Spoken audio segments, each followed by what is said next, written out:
جی ناظرین، جینے دو پشاور کو کے خصوصی ٹرانسمیشن میں ایک بار پھر آپ کو خوش آمدید۔ ہمارے ساتھ تشریف فرما ہیں جناب سردار مہتاب احمد خان صاحب، انیسہ زیب طاہر خیلی صاحبہ، پروفیسر ابراہیم صاحب، جناب شوکت یوسف زئی صاحب۔ اس طرف تشریف رکھتے ہیں بیرسٹر مسعود کوثر صاحب، اکرم خان درانی صاحب، میاں افتخار حسین صاحب اور جی جمال صاحب۔ جبکہ ناظرین ہمیں تجزیہ نگاروں کی حیثیت سے جوائن کر رہے ہیں بریگیڈیئر ریٹائرڈ اسد منیر صاحب، اور اسلام آباد اسٹوڈیو سے ہمارے ساتھ ہیں سابق آئی جی خیبر پختونخوا جناب ملک نوید صاحب۔ اسٹیبلشمنٹ کے رول کو ایک طرف چھوڑ کے اب جب ہم سیاسی اور مذہبی جماعتوں کا موازنہ کرتے ہیں کہ پشاور یا خیبر پختونخوا کے حالات کو اس مقام تک لانے میں کون سی حکومت یا کون سی سیاسی یا مذہبی جماعت زیادہ کوتاہی یا غفلت کی ذمہ دار قرار پاتی ہے؟ تو میاں افتخار حسین صاحب، جو ہمارے سامنے جو سیاسی جماعتوں کی ہے وہ فہرست، اس میں ہے کہ ایم ایم اے، این پی اور پی پی پی، آپ دونوں کو ہم نے ایک کیٹیگری میں رکھا ہے، مسلم لیگ نون اور تحریک انصاف۔ سب سے پہلے تو میں یہ کہوں کہ چونکہ یہ بتانے کہ کس یعنی مذہبی پارٹیوں کے اس میں کیا کردار ہے، سیاسی پارٹیوں کا کیا کردار ہے، یہ بڑا مشکل ہو جاتا ہے کہ اس کے بیچ میں تفریق کرنا کہ سیاسی پارٹیاں یا مذہبی پارٹیاں، چونکہ جو مذہبی پارٹیاں بھی ہمارے ملک میں سیاست کر رہی ہیں۔ ادھر تو ہم نے مشخص کر دیا، ایم ایم اے جو پہلے آپ لوگوں سے پہلے جس کی حکومت تھی، پھر آپ کی حکومت، این پی اور پی پی پی، مسلم لیگ نون جو ماضی میں بھی حکمران رہی ہے، اب مرکز میں حکمران ہے، اور تحریک انصاف۔ بالکل کوشش کریں گے کہ چونکہ اس کے بعد کافی اے پی سی ہوئی اور ان میں ایک متفقہ ہمارے تمام پارٹیوں کا ایک سوچ جو لوگوں کے سامنے آیا ہے، کہیں ایسی بات نہ چلی جائے کہ ہماری جو متفقہ ایک رویہ بن چکا ہے اس میں کوئی پیچیدگی پیدا ہو۔ اب تو کچھ تھوڑی بہت صورتحال بھی بنتی جا رہی ہے کچھ مذاکرات کے حوالے سے۔ نہیں اس پہ انشاءاللہ ہم بات کریں گے، صرف ہم ابھی تک یعنی کون زیادہ غلطیوں یا کوتاہیوں کا مرتکب ہوا ہے۔ میں یہی بتانا چاہ رہا ہوں کہ چونکہ ایک موجودہ پوزیشن کو دیکھتے ہوئے میں بڑے پیار سے اگر کسی کا نام اس میں آئے تو اس حوالے سے میں نہیں کہوں گا کہ اس سے تلخی پیدا ہو۔ ہاں نہیں پیار سے جو ایک حقیقت ہماری نظر میں ہے اس حوالے سے میں بات ضرور کروں گا، چونکہ یہاں بار بار رشیا کا نام لیا گیا، رشیا کا آنے کا حوالہ دیا گیا۔ جی افغانستان کا مسئلہ تھا، اگر ہم افغانستان کو آزاد خود مختار ملک سمجھتے اور اس میں مداخلت نہ کرتے تو شاید اتنی برائی یا اتنی تباہی نہ آتی۔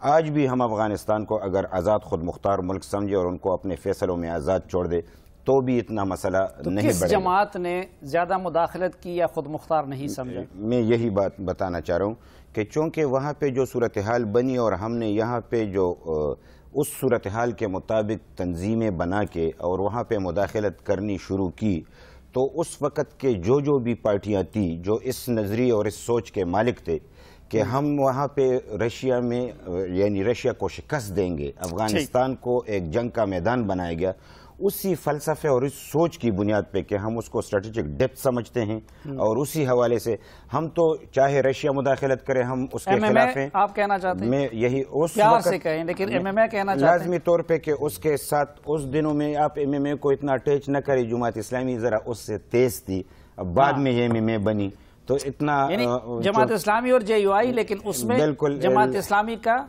حصہ زیادہ، وہ اس کا حصہ منظم بھی تھے، ان کی قربت بھی زیادہ تھی ان دنوں میں۔ میں تو پھر وہی جواب دوں گا کہ جن کے پاس اختیار تھا، جو لوگ حکومت میں رہے، اور یہ کہ حکومت میں تو ایم ایم اے بھی رہی ہے، ایم پی بھی رہی، پی پی پی بھی رہی، میرے خیال سے دیکھیں زیادہ تر ذمہ دار تو پولیٹیکل پارٹیاں ہیں۔ نہیں اس پولیٹیکل پارٹیوں میں ہم کیٹیگرائز کرنا چاہتے ہیں۔ میں آپ کو بتا رہا ہوں، دیکھیے اگر پولیٹیکل پارٹیوں میں سے کچھ پارٹیاں ایسی تھی جو اس پروسیس سے باہر رہی، جو پھر تنظیموں کی شکل میں ہمارے سامنے جو ابھی بھی کر رہی ہیں، جو کچھ کرنا چاہتی ہے وہ کر رہی ہے، لیکن آپ یہ دیکھیں اسپیشلی جو روس کا حوالہ دیا جا رہا ہے نا، تو وہ تو لڑائی کس کی تھی؟ وہ کسی ایک جماعت نے اگر جہاد کیا تو دوسرے یہاں پہ جو دھماکے ہوتے رہے 80 میں، وہ بھی سب کو پتہ ہے۔ اس کے پیچھے کون کون سے خفیہ ہاتھ تھے یا کیا کیا ہو رہے تھے، اس کے روس کو کون سپورٹ کر رہا تھا. دیکھیں ہم اس وقت پہلے ہم نے اس پہ بحث کی کہ اسٹیبلشمنٹ سیاسی مذہبی جماعتوں میں، اب ہم صرف اور صرف سیاسی جماعتوں کے دائرے تک آئے ہیں، وہ جو کے پی کے میں حکمران رہی ہے، ایم ایم اے اور اے این پی اور پی پی پی، اور پھر تحریک انصاف سے بھی مراد اس وقت ہماری تحریک انصاف اور اس کی اتحاد اور مسلم لیگ نون. اس میں آپ میں زیادہ تر ذمہ دار سیاسی جماعتوں کو سمجھتا ہوں. جی بیرسٹر مسعود کوثر صاحب، ان چاروں میں دیکھیں بات یہ ہے کہ جہاں تک پی پی پی کا اور اے این پی کا تعلق ہے، میں پی پی پی نے ہمیشہ قبائلی علاقوں کی بہت خدمت کی ہے، اس میں کوئی شک نہیں. جی وہ تو اور پہلی دفعہ اچھا سنیں نا، اچھا 70s کے بعد بی بی نے بھی کی ہے. اچھا بات یہ ہے کہ جہاں تک اے این پی کا تعلق ہے وہ صوبائی حد تک ان کی وہ تھا. اصل میں جو اختیار ہے وہ نہ صوبائی حکومتوں کے پاس ہے نہ سیاسی پارٹیوں کے ساتھ تھا. یہی بات میں نے کہی کہ فیصلے اسلام آباد میں ہوتے ہیں. تو یہ اس لیے ان لوگوں کو مورد الزام ٹھہرانا کہ اور کیا سیاسی پارٹیاں، یہ تو دیکھیں اس وقت بھی جب اسلام آباد میں کبھی گیلانی صاحب بیٹھے ہوتے ہیں، کبھی نواز شریف صاحب بیٹھے ہوتے ہیں، کبھی نہیں آپ کو پتہ ہے جو میں عرض کرنا چاہتا ہوں وہ آپ کو بھی پتہ ہے. بات یہ ہے کہ جب میں گورنر بنا، مثال کے طور پر میں آپ کو ایکچوئل پوزیشن بتاتا ہوں. اس وقت باجوڑ میں فوج تھی، اس وقت مومند میں فوج تھی، اس وقت تمام خیبر میں فوج تھی، اس وقت ساؤتھ وزیرستان میں، نارتھ وزیرستان میں، کرم میں اور غزی ایجنسی میں، اور ایک ان کو پتہ ہے. تو مطلب یہ ہے کہ جب آرمی کی پریزنس ہو جاتی ہے تو اس وقت آپ کی جو آپشنز ہوتی ہیں وہ بڑی محدود ہوتی ہیں. اور پیپل پارٹی جب اقتدار میں آئی تو اس وقت آلریڈی ایک ایسی سچویشن پیدا ہو چکی تھی کہ یا ہم نے سرنڈر کرنا تھا یا ہم نے فائٹ کرنا تھا. ہم نے ان دو آپشنوں میں یہ آپشن لیا کہ ہم دہشت گردی کا مقابلہ کریں گے، اور ہم مقابلہ کرتے رہے. تو اس لیے پی پی پی اور این پی نے بھی دہشت گردی کے خلاف قربانیاں دی. آپ دونوں کا ریکارڈ تو نہایت شاندار رہا، تو پھر یہ ایم ایم اے اور مسلم لیگ نون اور تحریک انصاف میں کس کو ذمہ دار کرا؟ یہ خود ہی وہ بتائیں کہ ہم ذمہ دار نہیں ہیں. اب آپ یہ خود بتائیں کہ اور کون ذمہ دار ہے. ایک بات تو ایک بات ہے نا، نظریاتی طور پر میں نے پہلے بھی ایک بات کہی کہ جماعت اسلامی اور مذہبی جماعتیں انتہا پسندوں کے نظریاتی طور پر زیادہ قریب ہیں. پیپلز پارٹی اور اے این پی جو ہے وہ نظریاتی طور پر ان کے قریب نہیں ہے بلکہ مخالف ہیں. تو اس ذمہ دار ایم ایم اے کہہ سکتے ہیں؟ جی ایم ایم اے کہہ سکتے ہیں زیادہ ذمہ دار. میں اس لحاظ سے ضرور کہوں گا کہ ایم ایم اے کے وقت میں ان کو حوصلہ افزائی ان کی ہوئی، یقیناً ہوئی. جی سردار مہتاب صاحب. میرے خیال میں صافی صاحب آپ نے یہ سوال کیا، اس کو ہمیں بڑی وسیع القلبی سے لینا چاہیے اور اس کا جواب دیتے ہوئے کوئی ہچکچاہٹ کی ضرورت نہیں ہے. جی میں یہ سمجھتا ہوں کہ پچھلے جو 10 سال کا 9/11 کے بعد کا جو پیریڈ ہے وہ تقریباً 10 سال سے اوپر ہے اب ہو چکے. ٹھیک. اس میں ایم ایم اے کی جو تشکیل ہوئی، جس انداز سے، جس طریقہ کار سے سامنے لائے گئے، اس سے جو مقصد اس وقت کی فوجی حکمران کو پورا کرنا تھا وہ اس نے پورا کیا. تو سب سے پہلے میں افتخار صاحب، کنفیوژن کون زیادہ پھیلا رہا ہے اور کس کی پالیسیاں زیادہ کنفیوژن کی شکار ہیں؟ میں بڑا واضح ہوں، لیکن ایک بات جو میں نے شروع میں بتائی کہ بڑے مشکل حالات سے گزر کے آج ہم جس صورتحال کا سامنا کر رہے ہیں، تو بڑی خوش اسلوبی سے سیاسی پارٹیوں نے بشمول سیکیورٹی ایجنسیوں نے ایک مشترکہ طور پہ لاہ عمل تیار کیا ہے. تو کہیں ایسا نہ ہو کہ اس پروگرام میں اس کو دھچکا لگے. تو میں ضرور یہ چاہوں گا کہ جو پس منظر کی باتیں ہیں وہ تو ہیں، تاریخ کو ہم مسخ نہیں کر سکتے، چاہے کچھ بھی الفاظ ہم دیں. کوئی مجھے غلط سمجھے، کوئی کسی اور کو غلط سمجھے، یہ ہر ایک کی اپنی رائے ہے. لیکن اس موجودہ وقت میں اتنا ضرور سمجھوں گا کہ پیپلز پارٹی دہشت گردی کے حوالے سے بڑے واضح ہے. اور پھر مسلم لیگ نون جو کہ کافی کنفیوز تھی، اس لیے کہ دہشت گردوں نے ان کو سپیس دیا، اور جو ان کی اس وقت کی پالیسی تھی تو ان کو جلسے عام بھی کرنے دیں، کھلے جلسے عام بھی ہوتے رہے، اور ان کو یعنی ایک سپورٹ کی پوزیشن بنی، ان کو گرانٹر کے طور پہ ان کا نام لیا گیا. لیکن جب اقوام متحدہ میں میاں نواز شریف صاحب گئے تو وہاں پہ جو انہوں نے اسپیچ کی، بڑے نپی تلی اسپیچ کی، اور صورتحال کو مد نظر رکھتے ہوئے انٹرنیشنل صورتحال کے حوالے سے اس نے اس پالیسی کو بڑے اچھے اور خوش اسلوبی کے ساتھ جو ہے نبھایا، اور لگ رہا ہے کہ پہلے کی نسبت اس کی جو ذہن ہے وہ کافی صاف ہو گئی ہے۔ کنفیوژن اگر ہے تو وہ عمران خان صاحب کے ہاں ہے، یعنی وہ اس لیے ہے کہ وہ صرف بیان تو دے دیتے ہیں، ان کو پتہ نہیں ہوتا کہ اس بیان کے پیچھے کیا ہے، کیا ہونے والا ہے، کیا ہوگا۔ یعنی اس کو یعنی اب پاکستان میں وہ جے وائی اور جماعت اسلامی کلیئر ہے؟ نہیں، میں اس حوالے سے چونکہ جو فیصلہ کن حیثیت میں لوگ ہیں میں ان کی بات کر رہا ہوں کہ فیصلہ کن حیثیت یہ ہے کہ پاکستان کی 3 مین بڑی پارٹیاں ہیں، پیپلز پارٹی، مسلم لیگ نون، اور ساتھ میں عمران خان صاحب، چونکہ اب لوگوں نے ان کو مینڈیٹ دیا ہے۔ اسٹیبلشمنٹ کلیئر ہے یا کنفیوزنگ؟ اسٹیبلشمنٹ اگر آپ اس سے پوچھیں، اسٹیبلشمنٹ اپنے حوالے سے بڑا کلیئر ہے، وہ ایسے پتے نہیں کھیلتے کہ وہ کنفیوز ہوتے ہیں۔ ہم کنفیوز ہوں تو یہ الگ بات ہے، ان کو پتہ ہے کہ ہمیں کیا کرنا ہے، کیسے کرنا ہے۔ اسٹیبلشمنٹ بھی اس وقت یعنی وہ پولیٹیکل لیڈرشپ کے ساتھ ہے، اس نے کھل کے کہہ دیا کہ اے پی سی کی جو ڈکلیریشن ہو ہمیں منظور ہے، اس سے فائدہ اٹھانا چاہیے۔ آپ کنفیوژن کے لحاظ سے ٹاپ پہ تحریک انصاف کو رکھتے ہیں؟ میں ذرا چھوٹی سی کہ میں معذرت کے ساتھ، ایسا نہیں، ان کو لوگوں نے مینڈیٹ دیا ہے، ہم اس کی حیثیت کو تسلیم کرتے ہیں، ہم کسی حکومت کو کمزور کرنا نہیں چاہتے۔ اچھا، میں بھی معذرت کے ساتھ ایک سوال کہ دیکھیے، عوامی نیشنل پارٹی پہلے انہوں نے کہا جب وار آن ٹیرر میں جانے کا فیصلہ کیا مشرف نے، ANP نے اس کو سپورٹ کیا، اس کے بعد جب آپ کی حکومت آئی پہلے آپ لوگوں نے مذاکرات کیے، پھر آپریشن کیا، اب پھر آپ مذاکرات کے حامی بن گئے، تو خود ANP بھی کنفیوژن کی شکار نہیں۔ اگر آپ مجھ سے ڈائریکٹ سوال کرتے تو یہ زیادہ مناسب ہوتا، آپ نے تو مجھے اوورآل صورتحال کے حوالے سے بات کی۔ ANP واحد پارٹی جو سب سے کلیئر ہے، ہم نے مذاکرات کیے، بڑے کھل کے کیے، امریکہ نے کہا نہیں کرنا ہے، اسٹیبلشمنٹ نے کہا نہیں کرنا ہے، ٹھیک، ہم نے اسٹیبلشمنٹ کے ساتھ جو تحفظات تھے وہ دور کیے، 2.5 مہینے میں خود مذاکرات کرتا رہا۔ آج تو لوگوں کو پتہ بھی نہیں کہ مذاکرات کہاں کریں گے، ہم نے تو جگہ بھی ڈھونڈ لی، ہم نے مذاکرات بھی کر لیے، اور سب سے مذاکرات کیے، یعنی جو گروپس وہاں پہ تھے۔ اچھا، کنفیوژن کے لحاظ سے جس جماعت کو آپ نے سب سے ٹاپ پہ رکھے تحریک انصاف، تو میں اپنی وضاحت تو کر لوں کہ جو ایک بات، جب مذاکرات ہم نے کیے وہ مذاکرات بھی کامیاب رہے، لیکن اس وقت تک لوگ دہشت گردوں سے محبت کرتے تھے۔ یہ پہلی دفعہ ایسا ہوا کہ ہم نے تمام مطالبات مانے، یعنی شرعی نظام عدل ہم نے مان لیا، آخری جو سب سے بڑا مطالبہ تھا، بدقسمتی سے وہ بات پوری نہیں ہوئی اور انہوں نے کہا کہ ہم آئین کو نہیں مانتے۔ یعنی مذاکرات ناکام ہوئے تو آپ طاقت کی طرف آ گئے، اور تو اب کیا طاقت ناکام ہوئی جو آپ مذاکرات؟ نہیں، ہم اس میں بھی کنفیوز نہیں تھے۔ جب ان فوج نے کہا کہ ہم تب کاروائی کریں گے کہ آپ اس کو آن کریں گے، پاکستان میں کاروائی کو آن کرنے والا جگرا بھی چاہیے۔ صافی صاحب کہتے ہیں کہ کسی فوجی پاٹک پہ فوجی نے ایک قبائلی عوام کو کھڑا کیا اور اس سے پوچھا کہ یہ پاکستان کے فوجی کیسے ہیں، کہا کہ یہ تو اسلامی جمہوریہ پاکستان کے مجاہدین ہیں، یہ تو بہت اچھے لوگ ہیں۔ کہا کہ اچھا طالبان کیسے ہیں، کہا یہ تو اسلام کے مجاہدین ہیں، تو ان سے بھی اچھے ہیں۔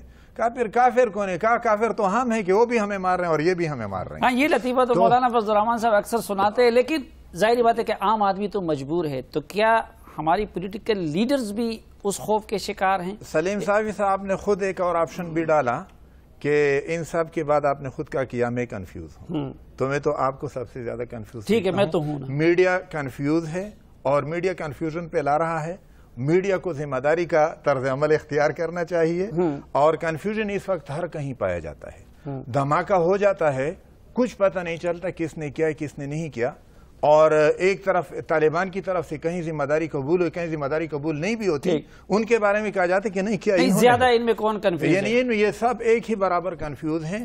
اس کنفیوژن سے ہمیں نکلنے کا سوچنا چاہیے۔ مذہبی جماعتیں بھی ہیں تو ہم کنفیوز ہو جاتے ہیں، ہمیں اپنا دشمن معلوم نہیں ہوتا، یعنی ہم پہ بھی وار ہوا ہے، ہمارے مرکز کے اندر دھماکہ ہوا ہے، ہمارے 14 کارکنان شہید ہوئے کساخانی بازار میں۔ ان واقعات کی وجہ سے ہم بھی کنفیوز ہو جاتے ہیں دشمن کون ہے۔ جب کسی کو اپنا دشمن معلوم نہ ہو تو یقیناً وہ کنفیوز ہوگا، لیکن اس لحاظ سے کلیئرٹی ہے، جس طرح دورانی صاحب نے کہا کہ ہم شروع سے یہ کہتے ہیں کہ مذاکرات کے علاوہ اور کوئی راستہ نہیں ہے، آپ 10 سال تک لڑیں، 100 سال تک لڑیں، بالآخر آپ کو مذاکرات کی میز پہ بیٹھنا ہوگا، اور یہ کلیئرٹی بہرحال ہمارے ٹھیک۔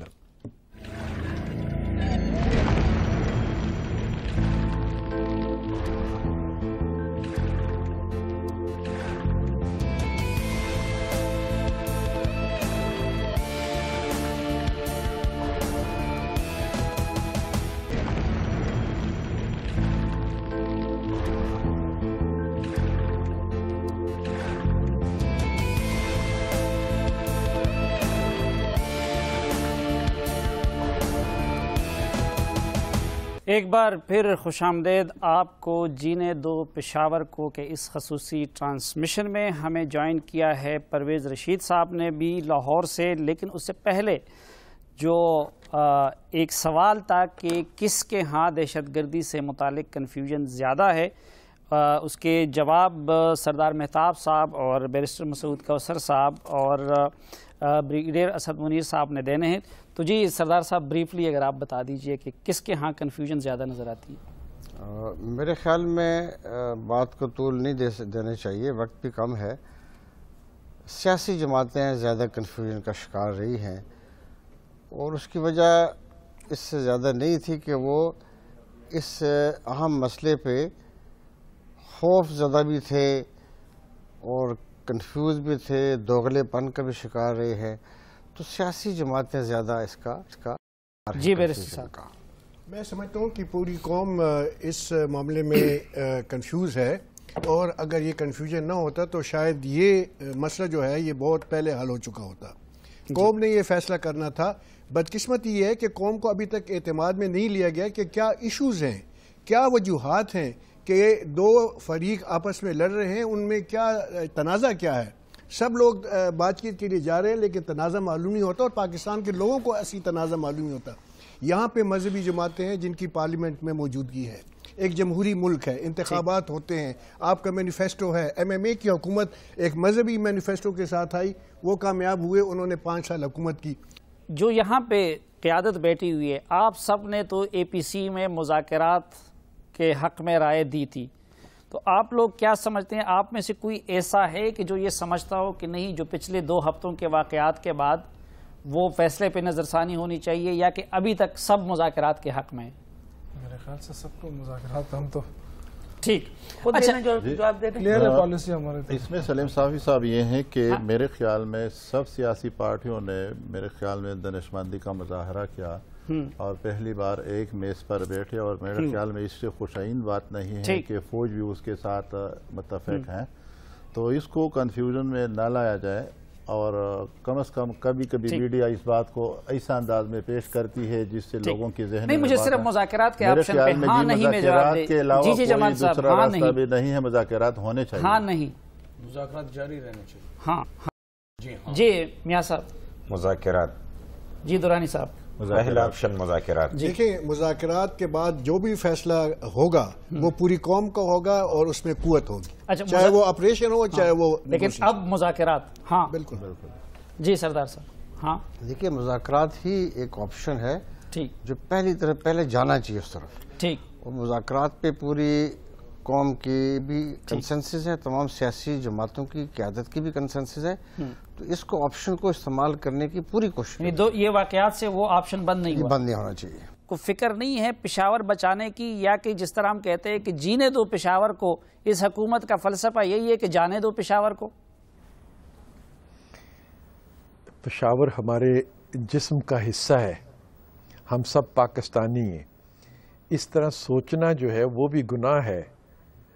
میں تو کبھی اس سوال کے بارے میں بھی نہیں سوچ سکتا جو سوال آپ کی طرف سے اٹھایا گیا ہے. پشاور کا امن پاکستان کے امن کی ضمانت ہے، پشاور کی خوشحالی پاکستان کی خوشحالی کی ضمانت ہے. اور پشاور تو ایک انتہائی خوبصورت شہر تھا، اور جو مسلم لیگ نون کا اور نواز شریف صاحب کا ویژن ہے اکنامک پراسپیرٹی کا اور اس ریجن میں کوآپریشن کا، وہ تو پشاور کے بغیر ممکن ہی نہیں ہو سکتا. تو وہ تو ہمارے پروگرام کے اور خوابوں کی تکمیل میں پشاور جو ہے اس کی ایک انتہائی اہمیت ہے.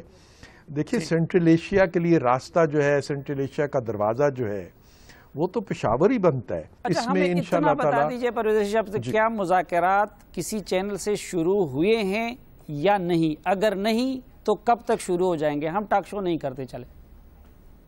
جی، میں نے آپ سے عرض کیا ہے کہ مذاکرات کرنے کا فیصلہ ایک درست فیصلہ تھا، اور درست سمت میں درست قدم اٹھانے شروع ہوئے ہیں. یہ بہت اچھی بات ہے.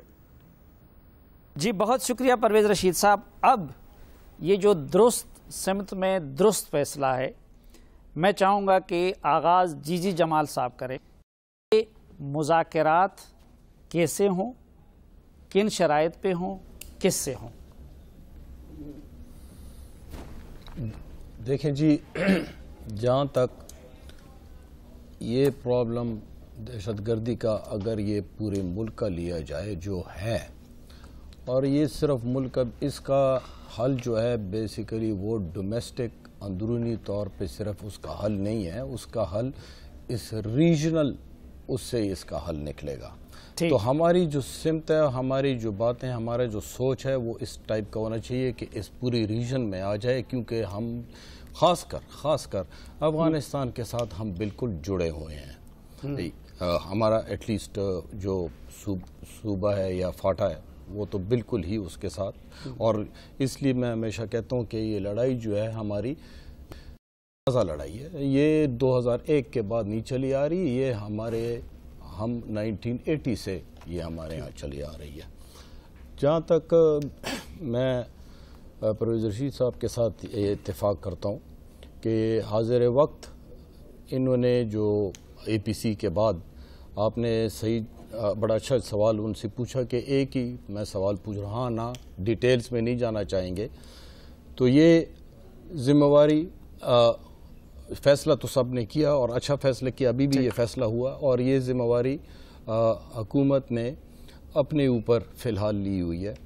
اور تو آپ اپنے تجربے، آپ کا بھائی رہنما حکومت کو کیا سجیسٹ کرتے ہیں کہ یہ مذاکرات حکومت یہ انکار کرے؟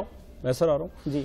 وارنگ فیکشن اس وقت جو ادھر لڑ رہا ہے، بیسیکلی دو ہیں پارٹیز ہیں. اگر آپ کا مطلب فاٹا اور وہاں سے ہے تو وہاں طالبان ہیں، جس کے پھر گروپس بھی ہیں بہت مختلف، فوج ہے، پس رہا ہے بیچ میں عوام، سینڈوچ ہو گیا. تو ان اصل میں تو اگر اس لحاظ سے دیکھے جائیں تو پھر یہ اصل سٹیک ہولڈرز، ان کے ساتھ بات چیت کی جائیں، ان کے وہ ضروری ہے. ایک تھوڑی سی بات بتانا، ایک تھوڑی سی بات، مذاکرات کے ماحول کو سازگار بنانے کے لیے لازمی طور پہ ایسی حرکت نہیں ہونی چاہیے کہ حالات کو خراب کیا جائے. یعنی حکومت تو حکومت ہے، یعنی جنگ بندی ہونی چاہیے. جنگ بندی اس صورت میں یہ کہوں گا کہ ایکشن نہ ہو تو اس کا ریئیکشن نہیں ہوگا. حکومت کو اگر ریئیکشن کرنا پڑے تو اس کو پھر آپ واقعات کے حوالے سے، اس میں صرف میرے قبائل نہیں. یہاں پہ جو لکھا گیا میں افتخار صاحب کہ ہاں جنگ بندی ضروری ہے، شوکت یوسفزئی صاحب ہاں ضروری ہے، غازی گلاب جمال صاحب ہاں ضروری ہے، انیسہ زیب طاہر خیلی صاحب ہاں ضروری ہے، اکرم خان دورانی صاحب ضروری نہیں ہے. نہیں جی ضروری ہے، لیکن ضروری کا طریقہ کار یعنی مذاکرات کے لیے شرط نہیں ہے. میرے خیال میں ہم نے مذاکرات کو کسی بہانے کے تھرو اس کو نہ، یہ تو وہ بات ہوگی کہ ہم مذاکرات کرتے بھی اور نہ کریں. لیکن تفصیل کچھ اور ہے، ادھر ہم نہ رکھ رہے یا نہیں، اس پہ نہ کون بول سکتا ہے؟ نہ کی تو بات نہیں ہے. اچھا تو ان کا بھی ہاں ہے بیرسٹر صاحب اور سردار مہتاب کا، کہ کس طرح آغاز کیا جائے، آغاز ہو جائے، اچھا آغاز ہے تو پروفیسر ابراہیم صاحب اور دورانی صاحب کا بھی ہاں ہے. ناظرین، مسئلہ بہت گمبھیر ہے، وقت مزید اجازت نہیں دیتا. ہمارے اس گفتگو کے دوران ذی الحج کے چاند کے نظر آنے کی خبر آ گئی. ہم دعا کرتے ہیں کہ جو آنے والی عید ہے وہ پشاور کے عوام کے لیے، پورے پاکستان کے عوام کے لیے حقیقی معنوں میں خوشیوں کا ذریعہ بن جائے، وہ حقیقی معنوں میں عید بن جائے. اپنے معزز مہمانوں کے ایک بار پھر شکریہ، خصوصاً جو ہماری دعوت پہ اتنے دور سے تشریف لے آئے. آج کے اس اسپیشل ٹرانسمیشن سے اجازت چاہتا ہوں. اللہ حافظ.